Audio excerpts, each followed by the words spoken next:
ಬಿಹಾರ ವಿಧಾನಸಭಾ ಚುನಾವಣೆಯ ಫಲಿತಾಂಶದ ಮತ ಎಣಿಕೆ ಈಗಾಗಲೇ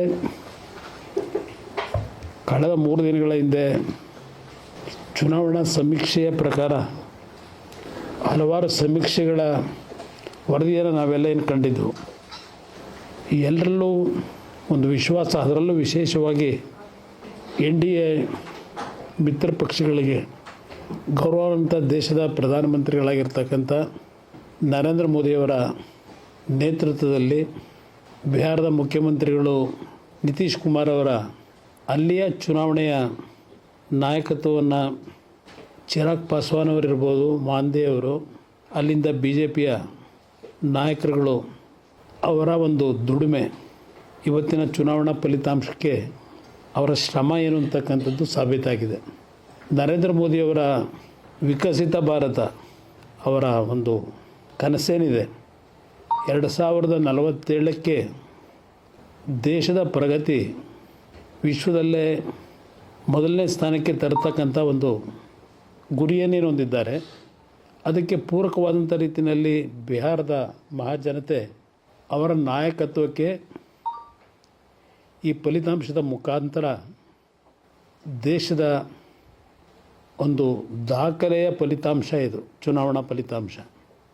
ಬಹುಶಃ ಭಾಳ ಜನ ನಿರೀಕ್ಷೆನೂ ಈ ಮಟ್ಟಿಗೆ ಇಟ್ಟಿರಲಿಲ್ಲ.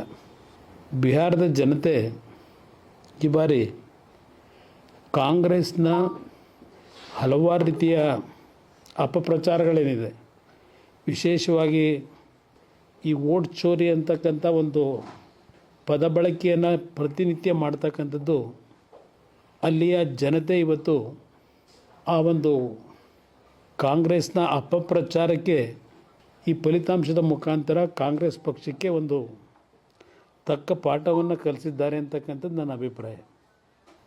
ಗೌರವಾನ್ವಿತ ಪ್ರಧಾನಮಂತ್ರಿಗಳ ಮಾರ್ಗದರ್ಶನ, ಅವರ ನೇತೃತ್ವದಲ್ಲಿ ದೇಶದ ಗೃಹ ಮಂತ್ರಿಗಳು ಅಮಿತ್ ಶಾ ಅವರು, BJPಯ ರಾಷ್ಟ್ರೀಯ ಅಧ್ಯಕ್ಷರು ನಡ್ಡಾಜಿ ಅವರು, ನಿತೀಶ್ ಕುಮಾರ್ ಅವರು, ಪಾಸ್ವಾನ್ ಅವರು ಹಾಗೂ ಮಾಂಜೆ ಅವರು, ಹೀಗೆ ಎಲ್ಲ ನಾಯಕರ ಒಂದು ಧ್ವನಿಯಾಗಿ ಈ ಚುನಾವಣೆಯ ಪ್ರಚಾರದಲ್ಲಿ ಭಾಗವಹಿಸಿದ್ರು.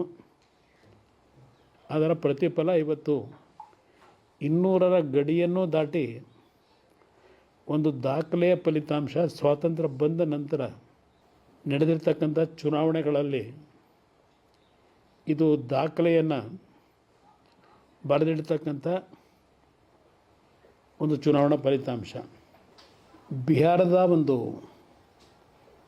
ಬಡತನ, ಶಿಕ್ಷಣ, ಹೀಗೆ ಹಲವಾರು ಸಮಸ್ಯೆಗಳನ್ನು ನಾವೇನು ಕಾಣ್ತಾ ಇದ್ದವು.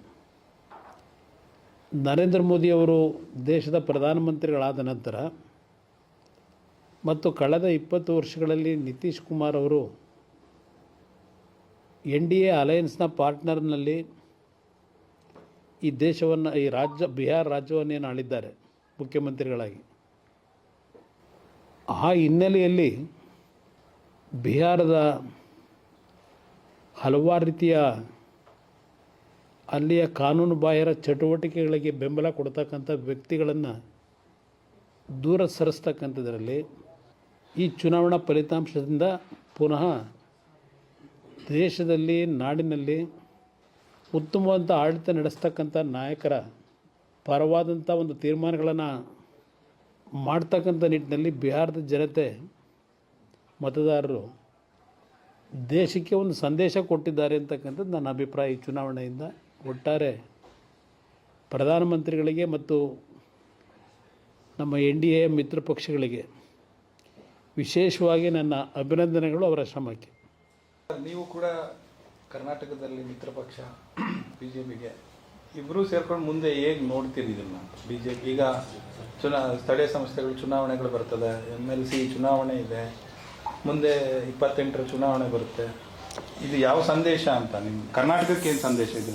ಇವತ್ತಿನ ಬಿಹಾರದ ಚುನಾವಣೆಯ ವಿಧಾನಸಭೆ ಫಲಿತಾಂಶದ ಸಂದೇಶ, ಸ್ಥಳೀಯ ಸಂಸ್ಥೆ ಚುನಾವಣೆಗಳ ಫಲಿತಾಂಶದ ಬಗ್ಗೆ ನಾನು ವಿಶ್ಲೇಷಣೆ ಮಾಡಲಿಕ್ಕೆ ಹೋಗೋದಿಲ್ಲ. ಆದರೆ ಕರ್ನಾಟಕ ರಾಜ್ಯದಲ್ಲಿ 2028ಕ್ಕೆ ವಿಧಾನಸಭೆ ಚುನಾವಣೆಯ ಪ್ರಕ್ರಿಯೆಗಳೇನು ಪ್ರಾರಂಭ ಆಗ್ತದೆ. ಇವತ್ತಿನ ಬಿಹಾರದ ಚುನಾವಣಾ ಫಲಿತಾಂಶ ಕರ್ನಾಟಕದಲ್ಲಿ ಮರುಕಳಿಸುತ್ತೆ ಅಂತಕ್ಕಂಥದ್ದು ನನ್ನ ಅಭಿಪ್ರಾಯ. ಕಾರಣ, ರಾಜ್ಯದಲ್ಲಿ ಕಳೆದ 2.5 ವರ್ಷದ ಕಾಂಗ್ರೆಸ್ನ ಆಡಳಿತದಿಂದ ರಾಜ್ಯದ ಅಭಿವೃದ್ಧಿಗೆ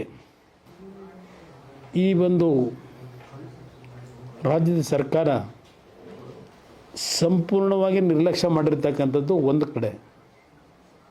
ಕಳೆದ 2.5 ವರ್ಷದಲ್ಲಿ ನಾಯಕತ್ವದ ಬದಲಾವಣೆಗೆ ಸಂಬಂಧಪಟ್ಟಾಗೇ ಪ್ರತಿದಿನ ಪ್ರತಿ ಕ್ಷಣ ಆ ಪಕ್ಷದಲ್ಲಿ ನಡೀತಾ ಇರ್ತಕ್ಕಂಥ ಬೆಳವಣಿಗೆ ಏನಿದೆ, ಜನತೆಯಲ್ಲಿ ನಿಜಕ್ಕೂ ಭ್ರಮನಿರಸದವರಾಗಿದ್ದಾರೆ.